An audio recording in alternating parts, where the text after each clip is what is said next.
Welcome to the podcast, Let the Prophets Speak. Today we continue our study of Melachim Bet, that is the second book of Kings. We are about to begin chapter 7. And when we left off at the end of chapter 6, we learned of the terrible predicament the capital city of Samaria, of Shomron, was in. We learned that the army of Aram had completely surrounded the city and literally starved the people to the point where we learned of the tragic story of a woman who made a deal with her neighbor which child they would eat first. That's how awful the situation had come. And at the end of the story, and we also read of the king, how the king would walk along the walls in order to presumably to see what the city's defenses were like. And he had sackcloth underneath his clothes, which everyone saw. So presumably he was engaged in some sort of prayer. But when he saw how desperate things got, his reaction was to be angry at Elisha.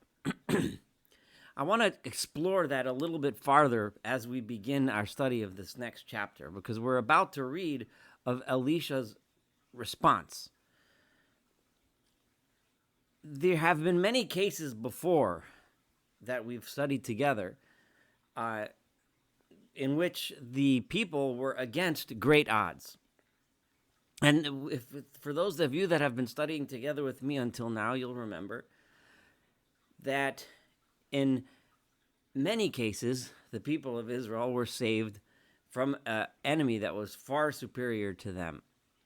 I want to point out two stories and the lessons that were very clear from those stories as to what lesson we're supposed to learn from those stories. The first one I would like to point out is the story of Saul and Jonathan, and this is in Shmuel Aleph, the first book of Samuel, chapter 14. If you go back to the first book of Samuel, chapter 14, give me 1 second, I'm going to open it up. We find there a story of where the Saul and his camp were being confronted. They were in battle by the Philistines, a common enemy in those days, in the days of Saul. And they were far outnumbered. The Philistine camp was huge.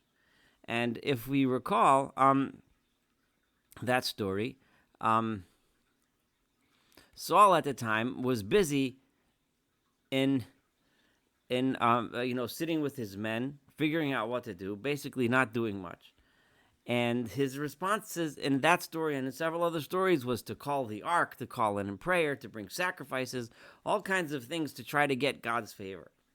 At the same time, and we pointed this out if you go back to our podcasts on that chapter, Jonathan went and caused a small altercation on the front with some Philistine scouts, defeated a bunch of them, which ended up causing a huge impression among the Philistine camp that they were being routed by the people of Israel, which caused a massed retreat. So despite the fact that Jonathan went with just very few men, he was able to create tumult in such a way that he brought about victory. And the point that we described then in much more detail than I'm going to do now was to learn the lesson that sitting around and trying to win the battle with the prayer and sacrifices as opposed to action. I'm not against at all the idea of prayer prior to battle, of course not. The idea of remembering the importance of the battle and remembering the importance of devotion to God and his laws and his principles and the way of life that he's teaching us to do and what we're defending is obviously of utmost importance. However, what's much even more important than that is to act, is to do, right? Of course, the famous case where we see this was Moses before the splitting of the sea. God says to Moses, "Ma titzak Eloi, why are you crying to me? Speak to the nation and go, move," right? The idea is you have to act, you have to go, you have to do, which is what Jonathan did. Despite all odds against him, he was able to cause an entire army to run. Another story that emphasize the same point is back in the book of Judges, chapter 7, where we had the story of Gideon. And at that time, the enemy of Gideon was the Midianites. And if you recall back then, Gideon had a massive army to go against the people of Midian. And God told him to whittle down his army to a small number of men. And the small number of men were able to conquer the Midianites. And if you remember how, and this is going to be important for us to understand what's about to happen in chapter 7, he sent some spies into the camp and said, listen to what they're saying.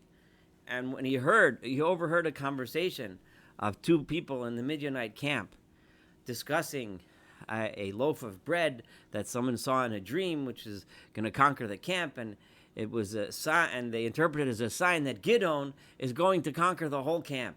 And Gideon immediately understood that the morale of the people was such that they were afraid of the mighty Gideon, right? So Gideon right away caused a whole tumult and attacked, knowing the mood and knowing how he can cause mass pandemonium.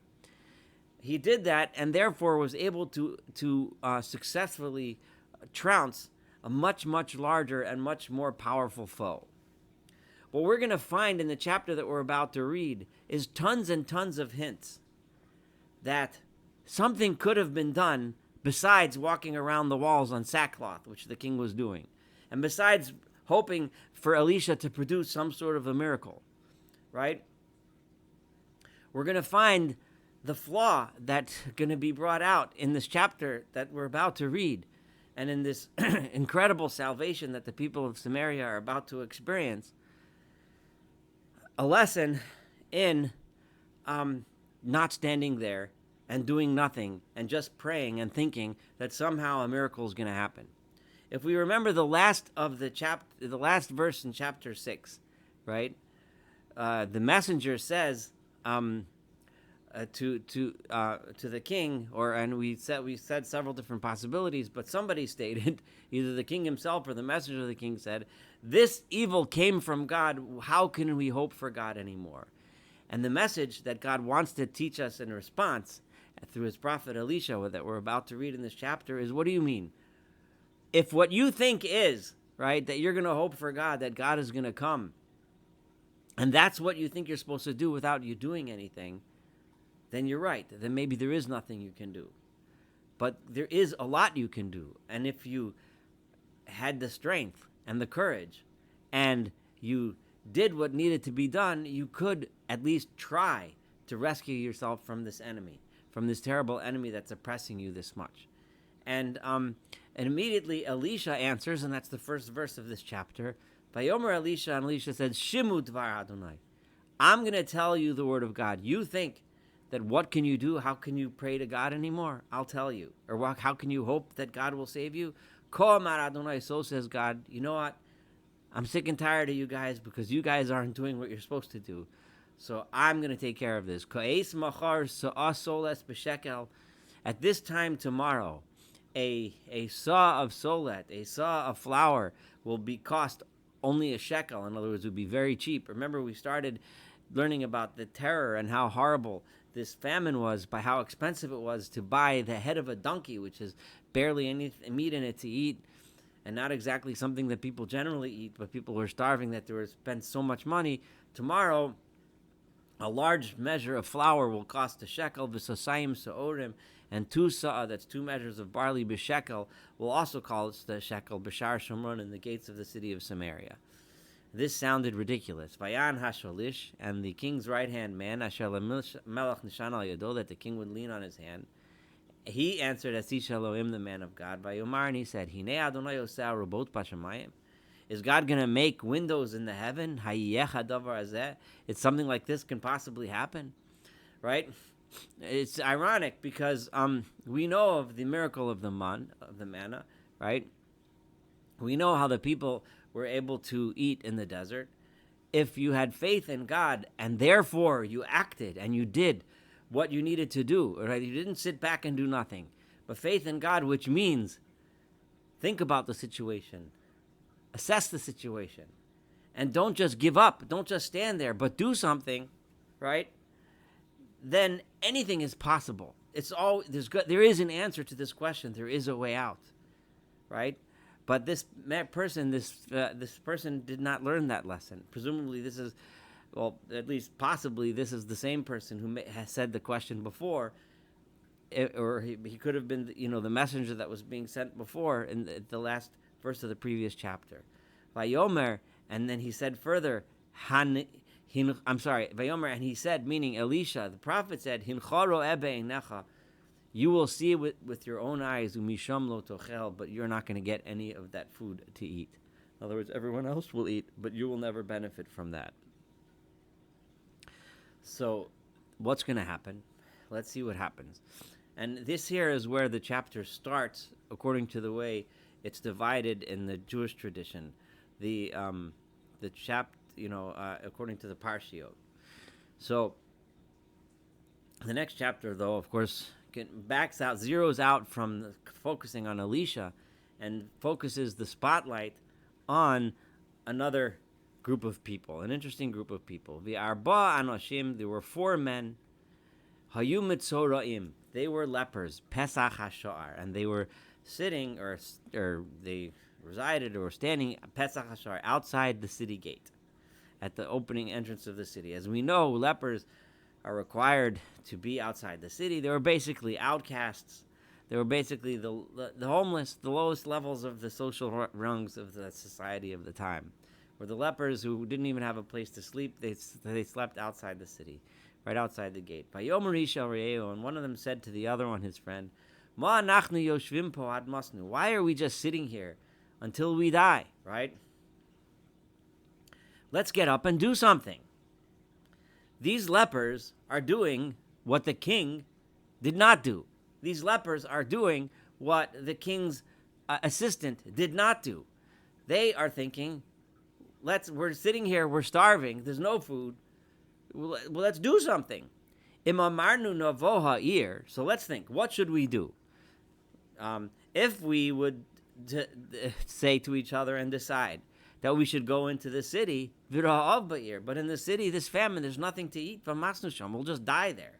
A certain death waits for us in the city. If we stay out here, then for sure we're going to die. We're starving. We're dying. So we can't find any food inside the city. We're starving to death outside the city. So now, let's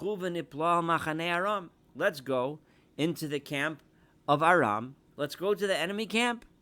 So there, what's the worst that can happen?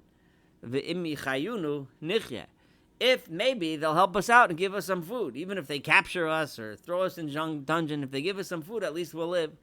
If they decide we're enemies and decide to kill us, we'll die. We're going to die anyway.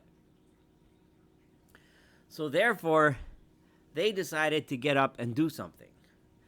Now, Vayakumu vaneshef, so they get up at Neshef, which is at the very beginning of the day, so it's still kind of dark, but they get up.